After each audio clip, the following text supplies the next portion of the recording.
and welcome back to the Dog Central YouTube channel. My name is Graham Coffey. This is the Dog Central YouTube channel. You should check us out on dogcentral.com for more deep dive analysis and UGA intel. We are here tonight to do our Florida film review.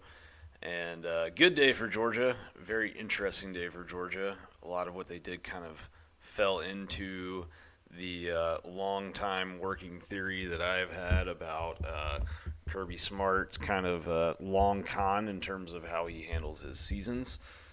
Essentially what that means is if it's a big game, then you're going to see Georgia play different guys in different situations. You're going to see the offense look different. You're going to see exotic pressure packages. You're going to see Georgia look like something resembling the Georgia that you've come to know over the last 2+ seasons. If it's Vanderbilt, you can expect a lot of vanilla, just the most vanilla stuff you've ever seen. And once you know that, it will save you from a great deal of angst in your life as a Georgia fan, because you will not walk around for the bye week between Vanderbilt and Florida worried about anything that happened in the Vanderbilt game. You will understand that Kirby Smart in Georgia uses games like that as glorified scrimmages. So now that we have that out of the way, we are going to get into the Florida tape tonight. As you can see on the bottom of your screen here, pretty exciting event that I want to tell you guys about this Friday at the Foundry in downtown Athens. The Foundry is owned by Graduate Hotels, and they are partners with Home Field Apparel, who is our partner. Is the only sponsor we work with on this show because we believe in them that much. And we will be hosting a live event with Home Field from 5 to 10. They will have a pop-up shop. If you have a UGA student ID or any student ID for that matter, you can get 50% off on your purchases from 5 to 6.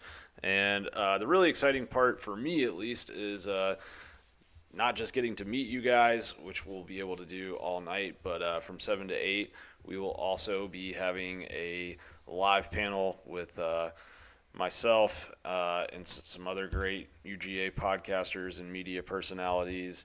And it will be hosted by Alex Kirshner from Split Zone Duo, which is an excellent college football podcast. So hope you guys will check that out.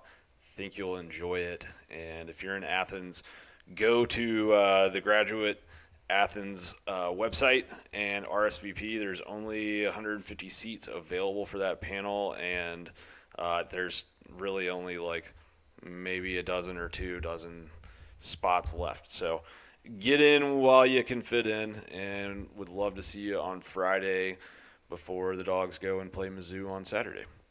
All right, so let's talk about this game. We're going to start at the beginning, quite obviously. First possession, Florida has the ball, and, you know, this game was basically before the first, like it was the first possession, and then everything changed after that on defense for Georgia. Coming into this game, what did we talk about a lot on the advanced stat / scheme preview on Dog Central? We talked a whole lot about trying to win on first and second down. Florida had one of the lower passing down success rates in the country. Passing downs in that context is basically defined as plays where you're behind the sticks. So 2nd and 6 plus, 3rd and 5 plus, those kind of situations. You get Florida into long yardage. They don't do very well. Some of that is their offensive line. Some of that is a lack of wide receivers that you can just like throw it up to on the sideline and let win 50-50 balls in coverage. We're going to talk about all those factors as we kind of go through this tape. But early in the game, Georgia did that pretty well on the first drive. Florida was able to convert some 3rd and longs. But here, this was kind of their first big play of the game. I didn't like from the start. I don't have the clip of it, but kick the ball out of the end zone is always my position, especially on the first play of the game. I don't know. Starts of games are weird. Guys can be jittery or out of position, and Georgia gave Florida a chance to retrieve kind of what was supposed to be like a coffin corner kickoff, and Florida, took it out and, was basically camped out right around the 35 to start, and against a team that, you know, you think you're better than, which I think Georgia does, you should feel good about defending 75 yards of field. Like, there's times to do the coffin corner and all of that and situational. And look, Kirby Smart has more than earned the right to kick it wherever the hell he wants, obviously. The dude knows more about football than I will. He's forgotten more than I'll ever know. But at the end of the day, I do think, like, if you feel good about your talent versus their talent, then especially early on, there's never anything wrong with just kicking it deep and forcing them to drive 75 on you instead of maybe the chance that they drive 65, which is what they did on this drive. So this first play, Florida, number 3, Kamari Wilson, we're going to say his name a lot. He had 11 receptions in this game. Really, really good player. And you'll see Bullard here. Bullard is going to come down when Wilson comes in motion, and now he is in man with Wilson. And usually you like Bullard in man coverage with anybody, but from right here, the leverage is basically off. I think he thinks that Wilson is going to come on like something that looks more like a go route or a wheel route that heads over towards the sidelines. And Wilson is just going to cut this upfield. But back there, once this happens, once Bullard has the 22 facing the quarterback, the 22 that's on his back, that's no bueno. Not a good thing. So Bullard flips his hips, turn around, try to figure out what's what. And, this is just a lot of space, right? Like you can see, pretty easy to tell, not going to end well for him. Truthfully, Georgia was probably lucky this wasn't a bigger play than it was. Mertz kind of takes a little while to notice this. His eyes are off to the right side of the field early in the play. I think he's looking at Pearsall there. And then he comes back and realizes Wilson's wide open. And he hits it, but, if this ball is thrown when Wilson's, like, coming out of this break right here, he's very fast, and there's only one player that's basically behind him on the defense as he kind of has to slow down and work across the field. Georgia gets more depth in the secondary, and then they're able to tackle him, obviously. But, really could have been like it was a big play for Florida. It puts them into inside the 40, which is what we consider a scoring opportunity in the advanced metrics community. But could have been probably close to a touchdown, if not a touchdown. 1st and 10 here, and good job by Lassiter defending the run. He is very good on the whole defending the run. There was one play in this game where he got caught kind of not looking. Honestly, on this play here, over on this right side of the offensive line, you see the tight end come in motion. So Florida, they bring that tight end back around, and they're trying to kind of do one of these sort of pin and pull type deals where they're accounting for the backside pursuit. And Chambliss doesn't do a bad job. Like, this is a good play. You'll take 2 yards on 1st and 10 anytime. And so you get Florida, that's what we talked about in the open, right? Get them behind the chains, 2nd and 7. And you get this play action here, and Mertz is going to flip it out. Chambliss, if you watch Chambliss on this play, he saw the screen coming from the start. One thing I've been tough on Chaz about at times in the past is sort of like over pursuing early in plays, and he's got a lane to the quarterback here. I think a year ago, Chaz maybe takes off towards the quarterback, and here he does a really good job of not doing that. You'd like to see him make that tackle right there, but still, really good play by him. And now you get Florida where you want them, 3rd and long. Problem is that they're going to run another one of these little misdirection screens. And basically what happens here, in a sense, now it's 3rd and long, and so this is one of the few times where Georgia does tell their pass rushers to go get it. But Michael, once he passes that running back, this play is dead, especially because you see the Florida receiver down here, number 22. He's got a shot to square up Dumas Johnson. He doesn't, but he gets in his way enough to where Dumas Johnson has to sidestep him, and Lassiter just trips his foot, but it's enough for a first down. So, good. I mean, I thought Florida had a nice opening script. Good play design by them. They kind of took advantage of some things that we know about Georgia. And Georgia's good at adjusting in game and kind of settling down. But, yeah, now they're inside the 30. And we got a run play up the middle. I thought Georgia's interior run defense was pretty excellent all day. These are two very good running backs. I was impressed with how they played, Georgia that is, in the interior gaps. We really haven't seen much get busted up the middle since that Auburn game. You got Brinson on the inside here. You get Dumas Johnson coming with him. Dumas Johnson knocks that linebacker back and kind of gets himself in the hole, and that's good run defense, baby. Get in the way. It doesn't always have to be the sexy, you shot the gap and popped him in the backfield and his chin strap comes flying off. Like, what he just did right there was more than excellent.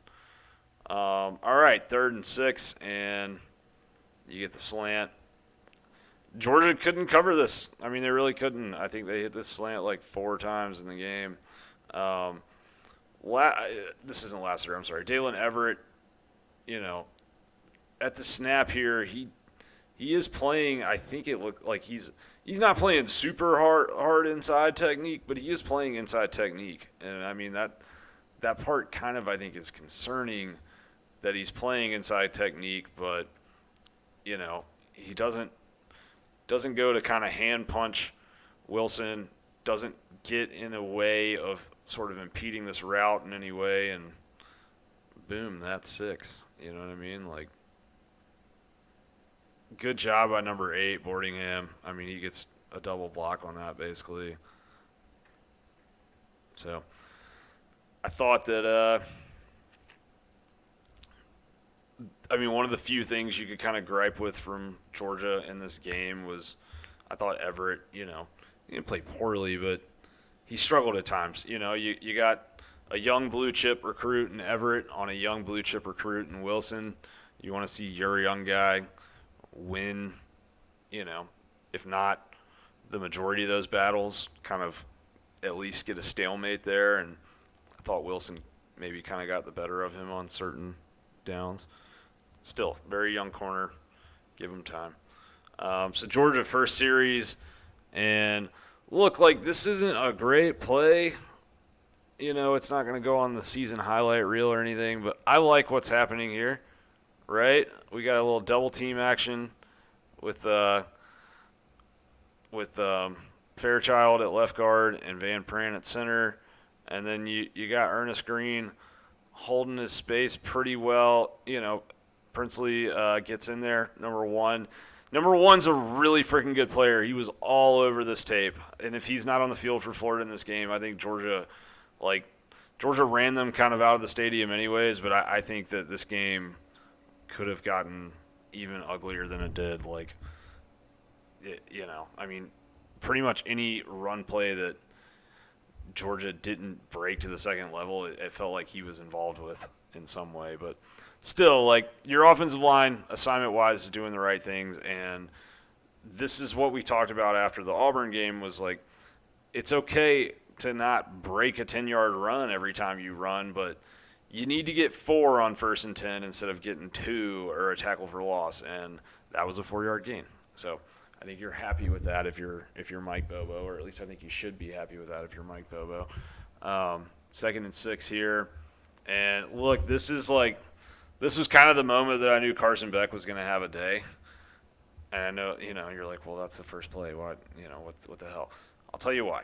Because this play is designed, you're rolling back, rolling the pocket kind of. It's designed to be an easy completion in the flat to Dylan Bell. And Georgia's run this concept a lot the last couple of years. They ran it a lot with Stetson Bennett. And Dylan Bell is open. He's not going to run for miles, but he's open, and he probably gets a first down on this play, maybe. Well, that corner actually does pass off. Love it there in the slot, I believe is who it is. But guess what? Beck doesn't want the easy yards.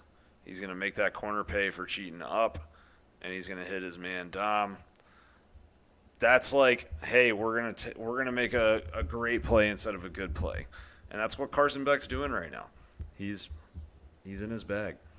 Little wide receiver screen here, not perfect, but like this is a successful play. This is effective offense. I thought Lovett had his best perimeter blocking game that I've seen. Ra Thomas's perimeter blocking has come really far. Watch him on the bottom of your screen. Just get in there with number 3 and, is he doing anything special? Nope, but he's holding his own. And I think that's solid. So, 2nd and 8.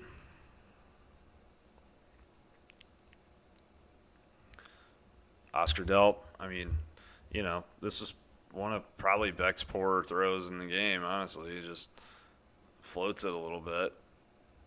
And, it's not a bad throw by any means, but the fact that Delp was able to stab that was, it was just sick. It was a really good play. Credit to him. And he's pumped. This angle of it is pretty awesome, I'm not going to lie. All right, so you get into 1st and 10, and another spot where my bad. All right, you get into 1st and 10, and this is another spot where you see Beck's got Lovett here on the underneath if he wants it early in the play. It's just going to be a little 5-yard gain. It's not going to be that sexy, but it will do. And, this is a perfect ball to McConkey out there. Good coverage. Definitely not bad coverage. But Beck's feeling it. He's feeling his oats. And then I didn't like a couple of the goal line sequences. I didn't like it's not that they ran the ball on 1st and goal or 2nd and goal. It's just kind of how they ran the ball. Florida sort of, I think at a certain point, they sort of said, like, well, we're not going to, we're going to get beat in this game maybe, but we're not going to do it getting gashed up the middle. And so they kind of cheated in certain spots and made sure to sort of load up the middle of those A gaps and B gaps. And this isn't really poorly blocked by Georgia. Green on number 1, again, who we were just talking about, like, look, he just dips around Ernest Green, and that's that, basically. Everybody else is doing their job. It's not like a bust by the entire OL, but I don't know. You're throwing the ball down the field there. Things are moving well. And then to go and do the same thing again on 2nd and goal, and the same guy's going to blow your play up. He's just going to stunt around. This kid's really good, man, number 1. Like, the way that he just kind of feels everything and recognizes it. I don't think it's a called stunt necessarily. He's just sees a path to the running back and cruises past Dylan Fairchild there. And, I don't love it. I think Georgia. And then on 3rd and goal, you had to throw out of the back of the end zone. But, yeah, Carson Beck, I think, has earned the right to, especially against a stacked box, maybe throw the ball 2 out of 3 times in that situation. All right, next drive. Tyke Smith, I thought, played a really, really good game. And here, he sees exactly what's coming. Tyke is at the bottom of the line of scrimmage, number 23. He sees Pearsall coming in motion. That's his guy. And he gets moving before Pearsall crosses his face. He doesn't really let Pearsall come past him much, and he just tackles him right there. That's great. Good defense. 2nd and 8. Run play up the middle. And, I mean, look, man, Florida hit this a lot, this exact kind of run concept, sometimes with the tight end, sometimes without the tight end. And they did it against multiple of Georgia's edges. This time it's Marvin Jones Jr. They did it to Chaz a couple times as well. And this isn't bad for Marvin at all. Tyke maybe takes a bad angle there, but Marvin doesn't dip inside. Like, he's stringing that. He kind of dips inside. But, I mean, like, he's got the right idea. He gets himself out leveraged a little bit, but you want to see Dumas Johnson's coming on a blitz there, and so it kind of takes him out of the play, which is not his fault. That's the call. But Tyke over pursues a little bit, thinking that this play is coming into that hole inside of Marvin. And that's part of the reason why it gets bounced outside. And if it doesn't get bounced outside, then it probably gashes you even harder. But I do think where Jones is in position there, if ETN, I think is who that is. Yeah, if ETN cuts it upfield right there, Marvin's probably making that play. But then you've given away your outside. So, again, not a ton to nitpick in this performance. I mean, Georgia played really well. And they had a really great stretch between the end of that first drive and Florida's touchdown late in the third quarter.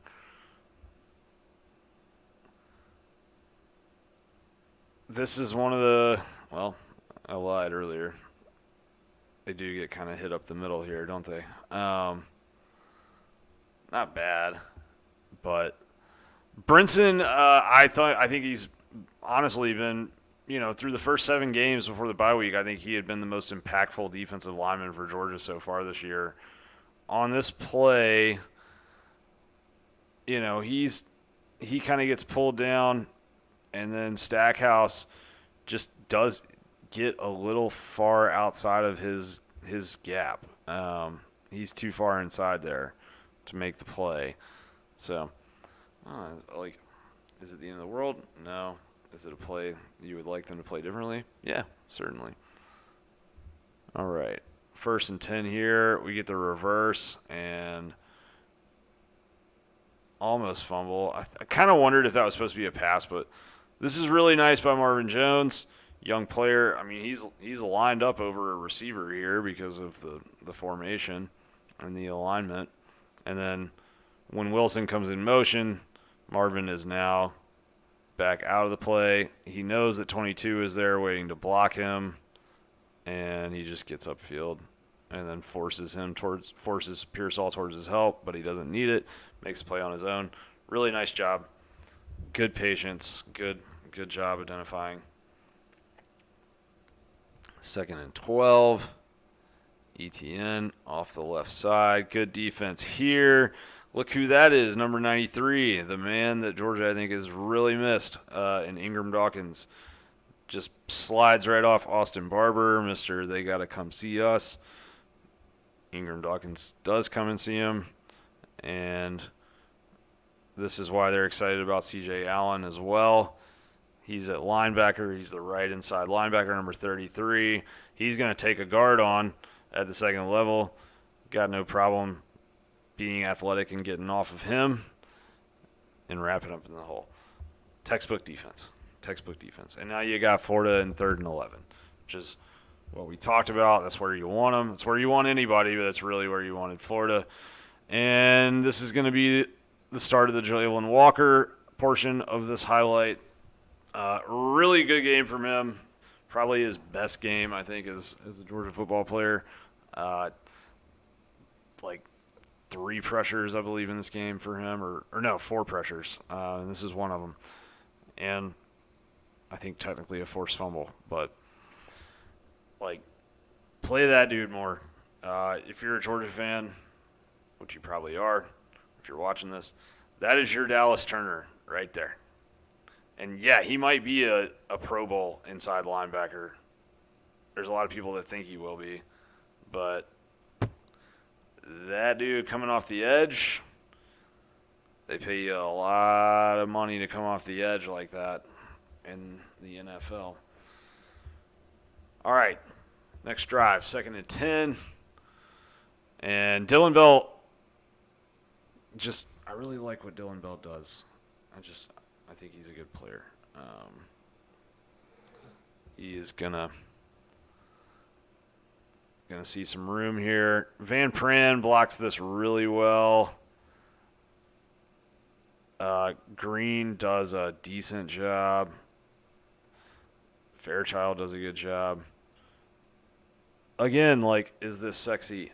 No, not really, but now you went from 2nd and 10 and you got into 3rd and short. And because it's 3rd and short, you see the sticks there. It's 3rd and 4? I think it's fair to say 3rd and 4. Now you can run mesh. And because it's 3rd and 4, Florida can't totally pin their ears back to blitz. So you have time to run mesh, which is just these little crossers down here. And now Ra Thomas gets the ball in space, and that is always a good thing for you. Now you're in 1st down. All right.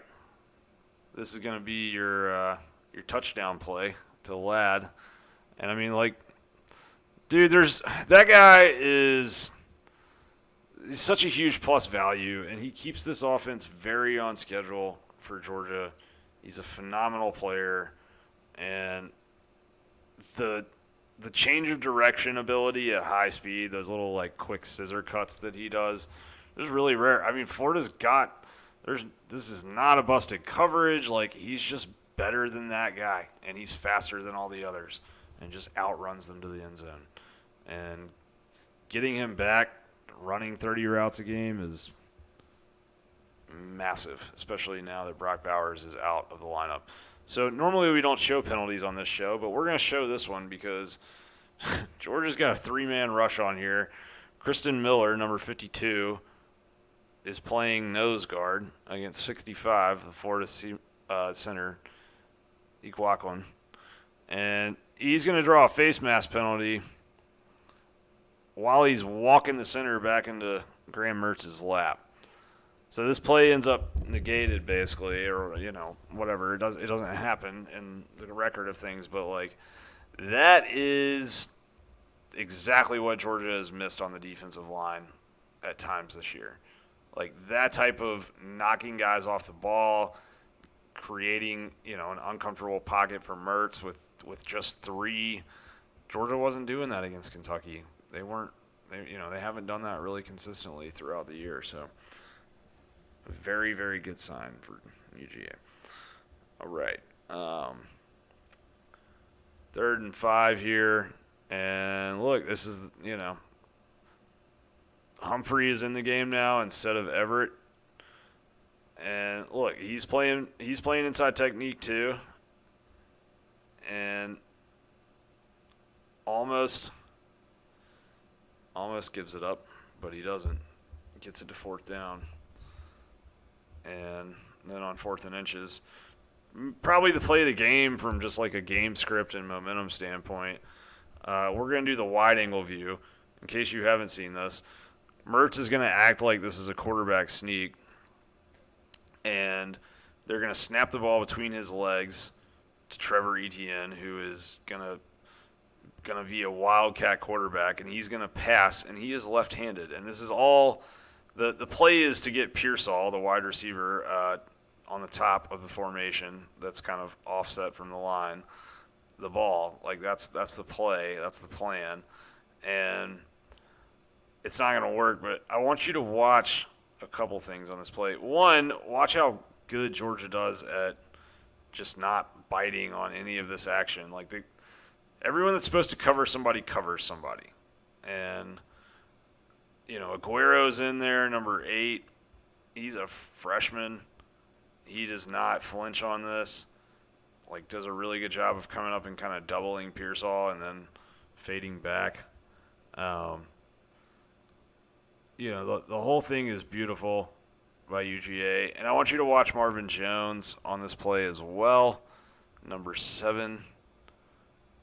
Is that Marvin? Let's see. Yeah, I think that's Marvin that's on the end of the line for Georgia on the bottom there. And look at the surge that he gets on the inside of the snap here. I mean, like how quickly he closes that space. Just watch him. Watch number 7 at the bottom of your screen because he's going to close that space, and then he's actually going to go make the tackle with Smile Mondon, who I guess Mondon really made the tackle on his own. He held on there, but just you want to know why they're excited about number 7? That's why they're excited about number 7. He's that kind of athlete. All right, Georgia gets the ball back, and they score this touchdown on the long run play. Dajan Edwards continues to be the man for Georgia. But I want you to look at this is why you transfer to Georgia from Missouri. Okay? Look at Dominic Lovett in the slot, number 6. He just came into your frame.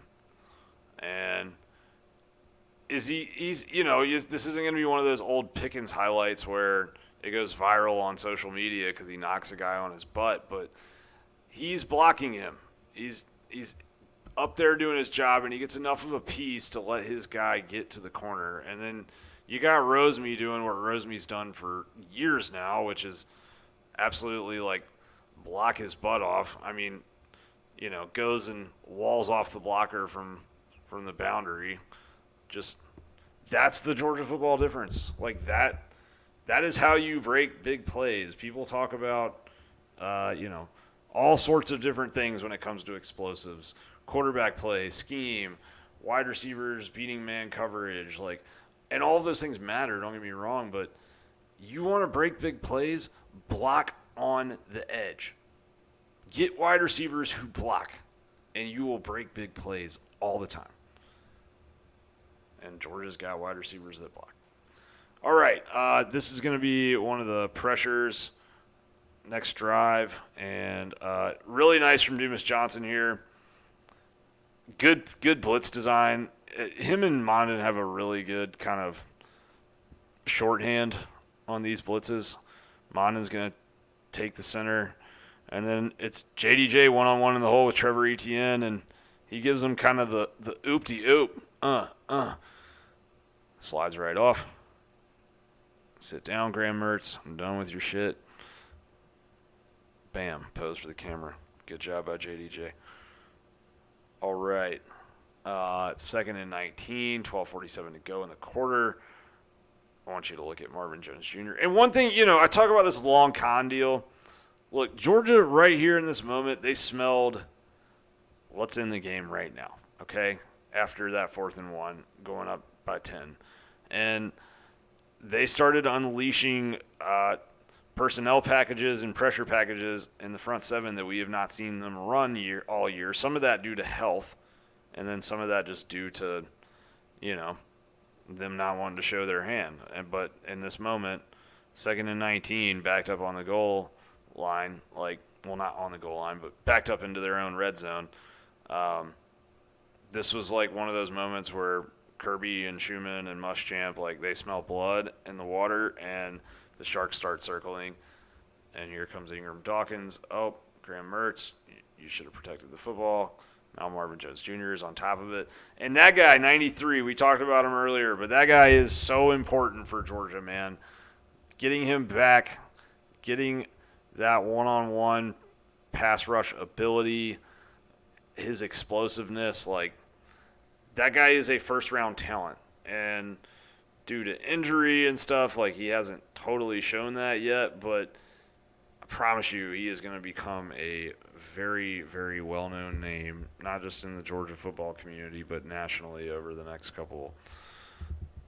next month or two. Yeah.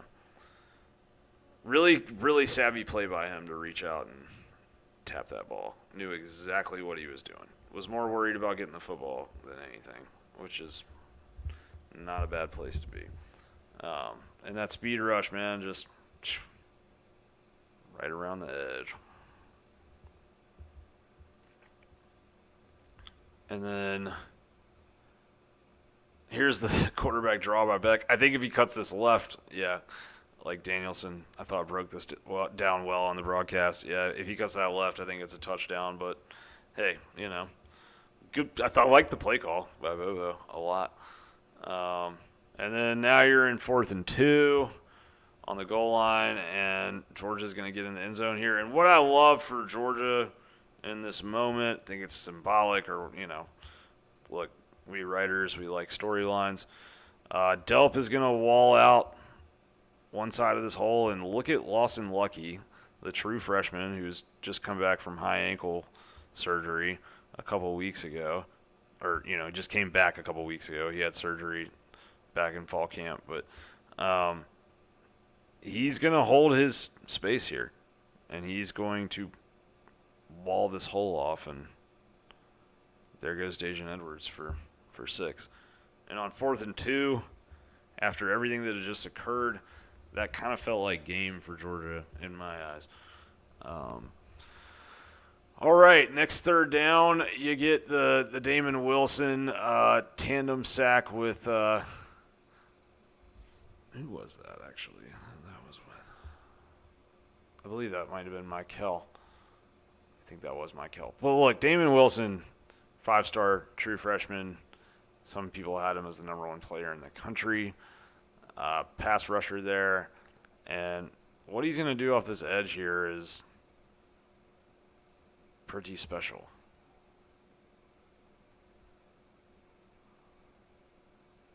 He's being held the entire time. He draws a holding flag on this play and still gets in on at least half a sack with Michael Williams there. So pretty good stuff there. And I mean, sorry, Austin Barber. You can't really teach that type of bend. This is going to be your blocked punt. Obviously, we don't usually show punts on the show, but we're going to show this punt on the show. But there it is.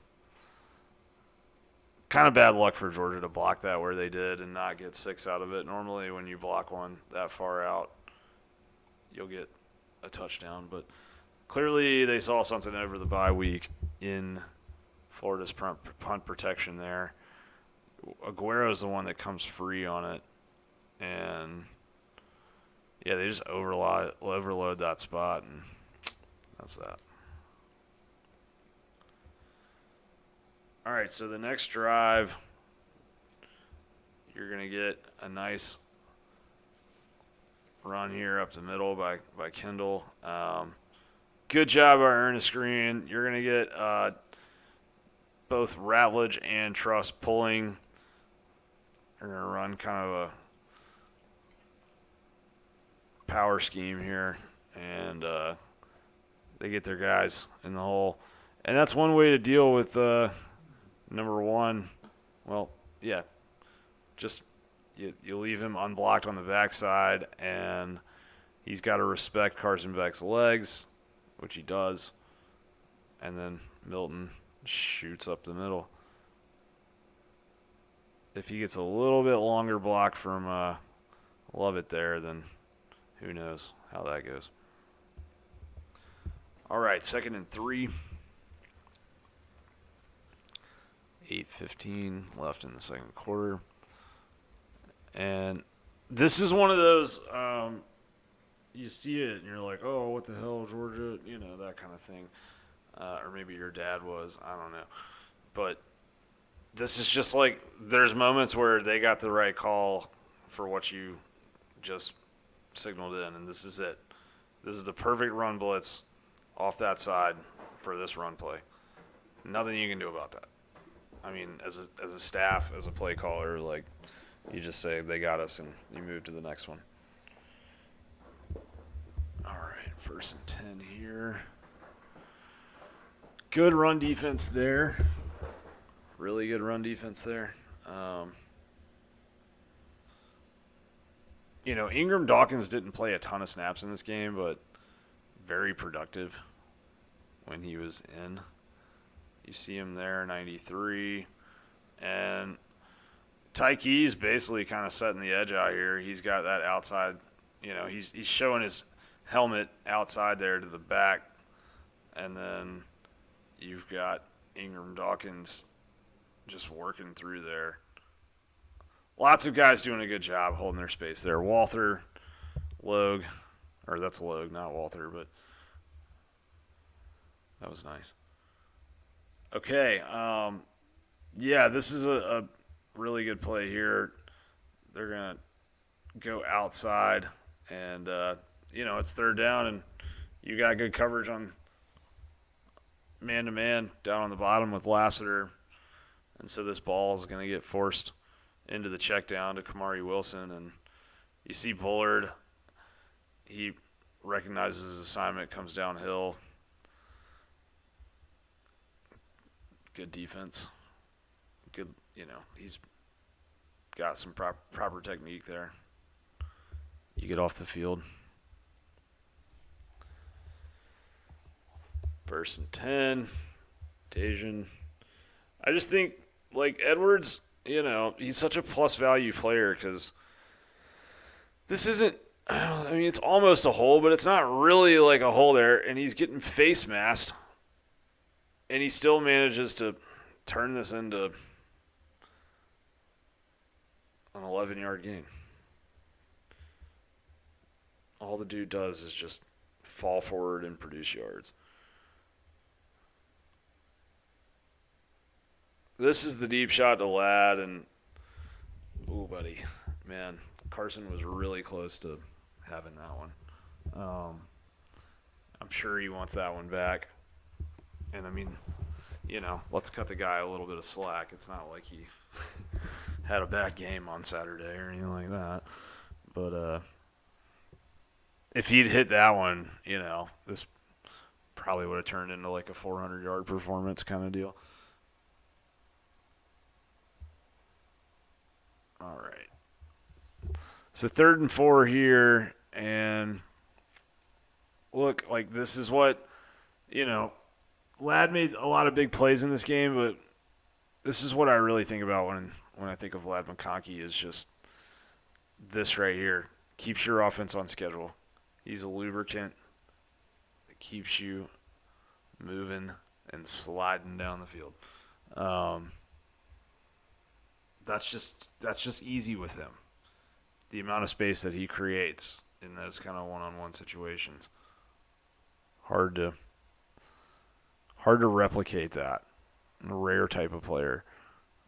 All right, look at what we got going here. Okay, Ratledge is going to use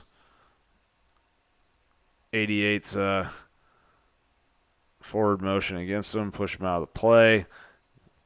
You got Van Pran and Ernest getting up to the second level and blocking this thing up.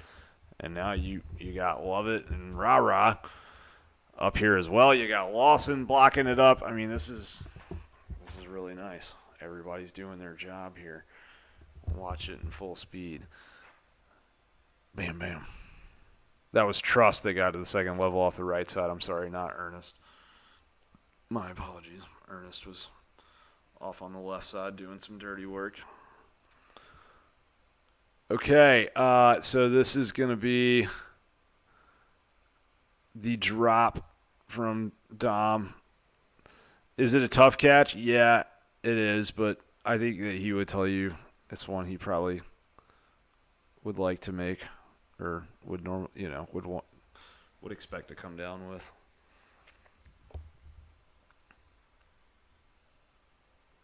And then you get, Florida is going to actually kind of get a little action here, 1st and 10 in the second quarter. Before the half, Georgia, you kind of felt like they might shut them down here and then get the ball back with a minute and a half to go or so, minute 20, and come and score again. But this is that play I was telling you. They kept hitting these plays off the right side of their offensive line. Chaz gets a little wide here, and this guy's cruising. I would say that Mondon's coming, Dumas Johnson needs to be there on that a little sooner. I mean, he does get blocked, but here's the reverse angle of it. You got Chaz kind of forcing that back inside. That's a play you'd like to see your linebacker make. And it is a play that he makes a whole lot. So, to be fair to JDJ. All right. This is really the only explosive pass play that Florida hit in terms of like air yards downfield. Obviously, they had the slant that went for the touchdown on the first drive. But other than the very first play where they brought Wilson in that kind of motion that confused Bullard, the one that we opened the show with, versus the first team defense, this was really it in terms of downfield like passing. And it's a nice throw. I mean, they get Pearsall matched up on a linebacker with Mondon, and that's what do you think's going to happen kind of thing. Love this play. I mean, this is just good. This is Tyke playing really well. You got Humphrey in the game here as well. I've yet to see anybody complete a pass on him when he is in the game. Like he's, I think, very, very good. Good play by Tyke Smith. 2nd and 10. Jalen Walker comes off the edge and forces Mertz to step up. And look, this is what pressure does to quarterbacks, right? Because Pearsall is open here. I mean, he's at least open for a first down. He's clapping his hands. He's like, dude, I'm here. Give me the ball.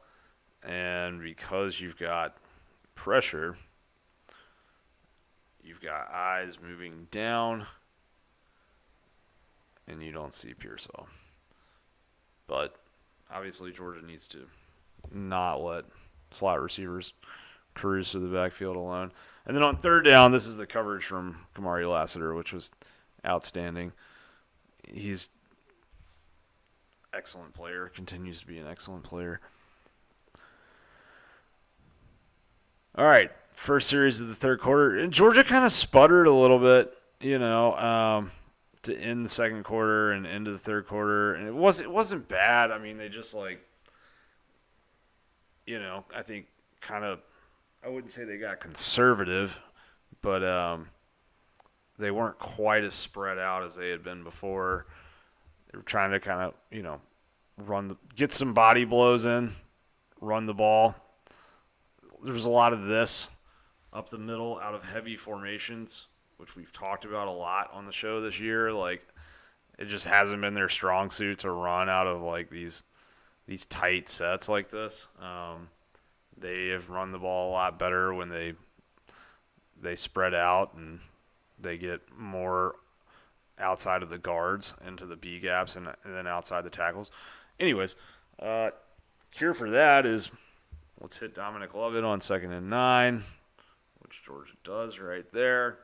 And then they're going to end up punting it back to Florida. You get some good run defense here. I thought Logue played a really nice game against Florida. He's more of a quiet contributor at times, I think, but Zion was all up in there. Really good stuff by him.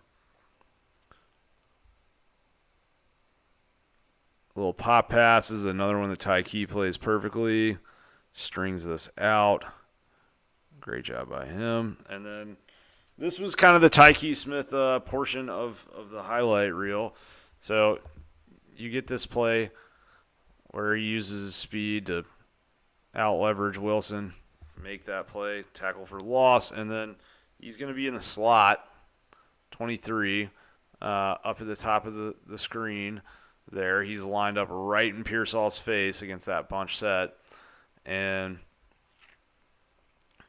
he is not going to give him anything. Just textbook coverage. You really cannot do it better than that. It's not pass interference. It's not holding. He just out leverages Pearsall the entire way. Really, really nice job by him. That's like teaching tape for a defensive back.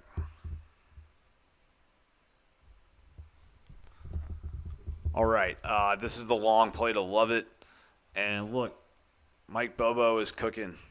Chef Bobo with the wrist. What have we talked about for weeks and weeks now?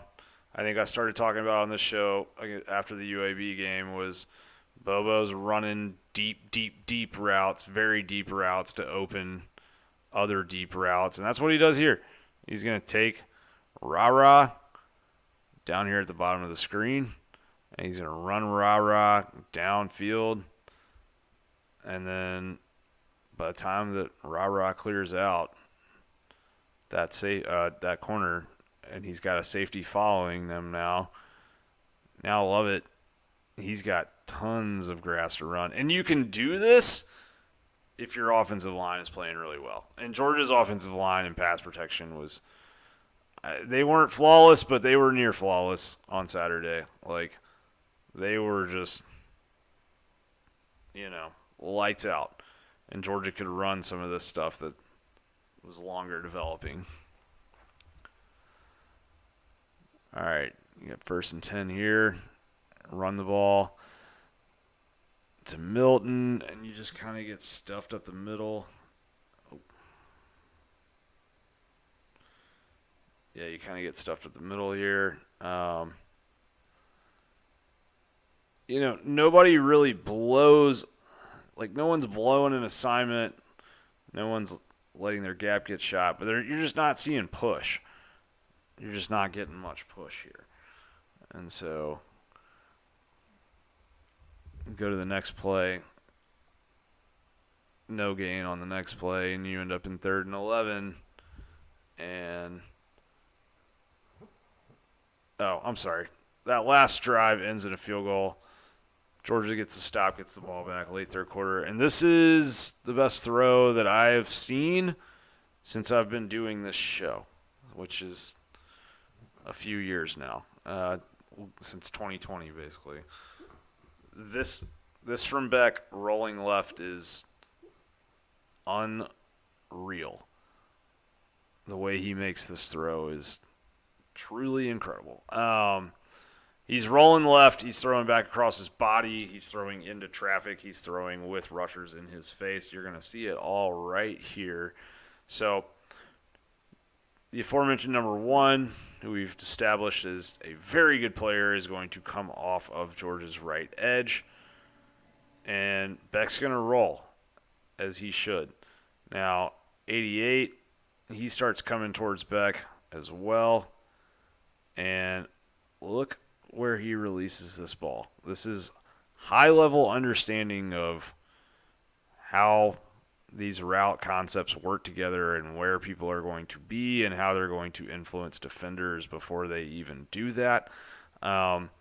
Also, just rolling left and making this throw would be impressive enough, but also notice that he's doing it with a rusher in his face. Not quite a free rusher, but like this is going to be an awkward arm angle that he's throwing this from to get this out and away from the arms of number 88. So he's doing all that, and he is delivering a dime right there to Ladd McConkey. That's sick. Totally sick. Yeah, that's pretty much as good as it gets.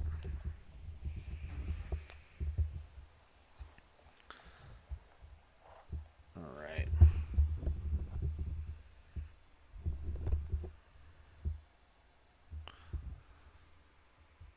And we're back. Really nice run here from Edwards. I mean, we say that a lot on this show, obviously, but I like what Lawson Lucky does here. The young tight end, number 7. Good seal. And Dejan finds space. That's what Dejan does. He finds space. That's what he always does. Okay, 3rd and 4. Fake to Edwards. And, I mean, this is the throw to Bell. I mean, like, Carson Beck was really in his bag on this drive. To make that throw to Ladd and follow it up with this throw to Dylan Bell. And this is an RPO. And this is a play where Carson, 3rd and 4, probably hands this off, in week 2 against South Carolina. Now he's dotting Dylan Bell up in the back of the end zone. And this is the maturation and development of a really talented future NFL quarterback like that. And that's what Carson Beck is. He will play in the NFL. I promise you. And I wouldn't be shocked if he ends up being a first-round draft pick, honestly. He's that good. Get a little alternate angle here. That's a perfect ball. And perfect catch by Dylan Bell. That's not an easy catch to always make when you've got a safety that's going to close on you and hit you. And Dylan Bell is fearless. All right, so this is going to be Florida's, this is their touchdown that they score against Georgia's kind of half-and-half unit is what I would call it. They've got some starters in and some backups in. Chambliss off the right side here, and, this is not on him, first of all. Second of all, I want you to look, this is why we use the phrase garbage time, and I am a big believer in garbage time, because if this isn't garbage time, this is getting called holding. Watch Chambliss. That's a hold. That's just a straight up hold. He twists him around by the jersey and puts him on the ground and keeps him from turning around to pursue. Not that it would have mattered necessarily. What happens on this play is that Lassiter doesn't really realize it's a run play until it's too late. And then beyond that, you get Mondon blitzing, and he's gonna get blocked. And then Dumas Johnson takes a wrong step here. I mean, I don't know what I think he's playing the end around maybe to Kamari Wilson, because he's in the he's taken 2 to 3 steps in the wrong direction from that inside backer spot, and now he's just a half step out of the spot where he wants to be. And look, man, these guys are good, and they make a lot of good plays. It's just that's what happened on the play. Not to say JDJ is a bad linebacker. He's a very good linebacker, but that just wasn't his best moment of the game. Gets into the wrong spot.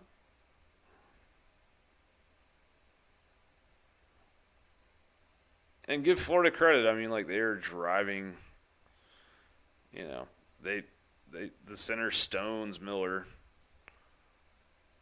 Stackhouse gets moved out of his space. It happens.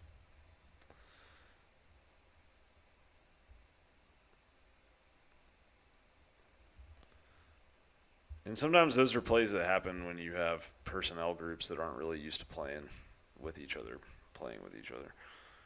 All right, now you get the 1st and 10. You get this weird play. Aguero is so close to making this, but he doesn't.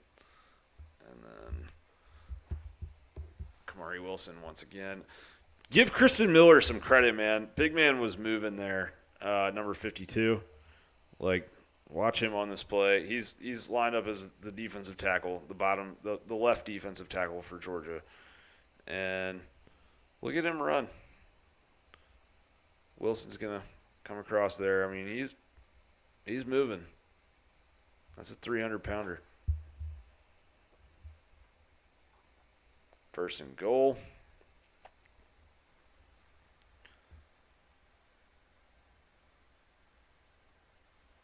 Great play by Starks.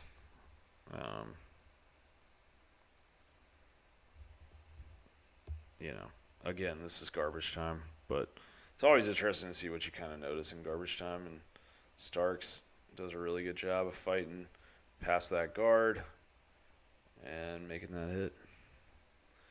And then on this next play, they're gonna fake him out a little bit, which again, like this stage in the game, things happen. Everybody's not quite as intense as they were earlier in the half. All right, so this is kind of Georgia's final drive, and you see there Florida scores their touchdown early fourth quarter, and Georgia kind of goes on one of those Kirby death marches that they like to go on in the fourth quarter. And some of those run plays earlier in the game that maybe didn't hit, well, now they're hitting, and some of that's because you've delivered a lot of body blows and you've worn them down. Number 57, right tackle Monroe Freeling, is going to be an incredible football player. He's really, really good. And you get Ratledge and Van Pran coming on the pull here, and it's a caravan, you know. It's a nice run. Georgia's got that blocked up really well. Oscar Delp reminds you of you-know-who right there a little bit, the way he turns that corner. Watch how he hits this corner here. Psh! It's a little Brock-esque, I'm not going to lie.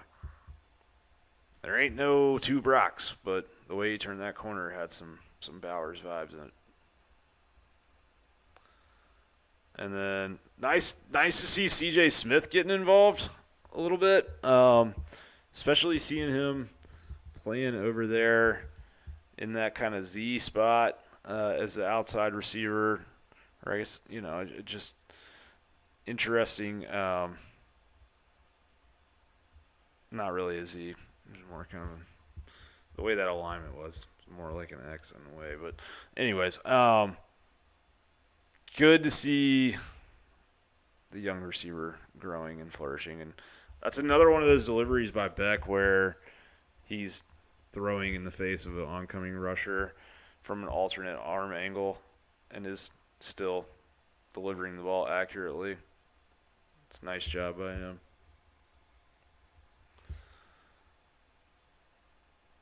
Hands the ball off to Edwards. And, I mean, that's what Dejan does. Like, quick, clean, crisp cuts. If you let that guy get to the second level without issues, he's gonna make you look good. And then Georgia punches it in from there. That is the end of our show. That's just a replay from earlier. Still, that throw, that's a sick throw. That's crazy. I mean, it's not crazy, but like it's